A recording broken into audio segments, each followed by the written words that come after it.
#AskDrJohnWatson type చేసి మీ questions అడగండి, తప్పకుండా రిప్లై చేస్తాను. వికాస్ M4Y.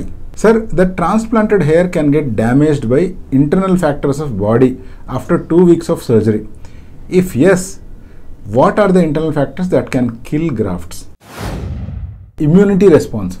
కొన్నిసార్లు ఏం జరుగుతుంది అంటే హెయిర్ ట్రాన్స్ప్లాంటేషన్ జరిగిన తర్వాత వీళ్ళకి ఆల్రెడీ ఏదైనా ఫుడ్ వల్ల కానీ లేదా ఇంకేదైనా కారణాల వల్ల కానీ అలర్జీ ఉంది అనుకుందాం. అటువంటి సిచ్యువేషన్లో అంటే పడని వస్తువులు తిన్నా, కొంతమందికి సీ ఫుడ్ అలర్జీ ఉంటుంది, ఇంకొంతమందికి లైట్గా డస్ట్ వచ్చినా కూడా విపరీతమైన తుమ్ములు రావడము వంటివి జరుగుతుంటాయి.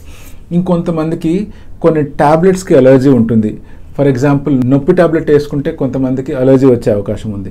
ఇలా ఎవరికైతే అలర్జీ ఉంటుందో ఇటువంటి అలర్జిక్ రెస్పాన్స్ స్టార్ట్ అయినప్పుడు స్కాల్ప్ మీద గ్రాఫ్ట్ సరౌండింగ్ ఏరియా కూడా రెడ్డిష్గా అయిపోయి ఆ ఏరియా విపరీతమైన ఇచ్చింగ్ అయ్యే ఛాన్స్ ఉంది.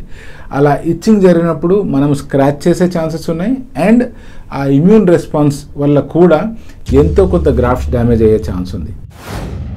Nutritional deficiencies. Most of the people hair transplantation ఎప్పుడైతే చేయించుకొని వస్తుంటారో వాళ్ళ ప్రధాన ఉద్దేశం లుక్ ఇంప్రూవ్ చేసుకోవడం. బట్ దీంట్లో అండర్లయింగ్ మ్యారేజ్కి ప్రిపేర్ అవ్వడం కావచ్చు, లేకపోతే ఓవరాల్ బాడీ మేకోవర్లో పార్ట్గా వెయిట్ లాస్ కూడా ఇంకొక పాయింట్ కావచ్చు. ఎప్పుడైతే ఇలా వెయిట్ లాస్ కానీ ఇంచ్ లాస్ కానీ ఇలా బరువు తగ్గడానికి ప్రయత్నాలు చేస్తూ ఉంటారో ఆబ్వియస్గా వీళ్ళు కొంచెం ఫుడ్ తక్కువగా తీసుకోవడం, న్యూట్రియంట్స్ తక్కువగా ఉండే ఫుడ్ తీసుకోవడం, క్యాలరీ డెఫిసిట్ డైట్ని ఫాలో అవుతూ ఉంటారు. ఇలా ఫాలో అయినప్పుడు అంతా వైటమిన్స్, మినరల్స్ ప్రాపర్గా అందకపోవచ్చు, అందినా అవి ప్రాపర్గా అబ్జర్వ్ అవ్వకపోవచ్చు. అటువంటి సిచ్యువేషన్లో కూడా ట్రాన్స్ప్లాంటెడ్ గ్రాఫ్ట్స్ డ్యామేజ్ అయ్యే ఛాన్స్ ఉంది.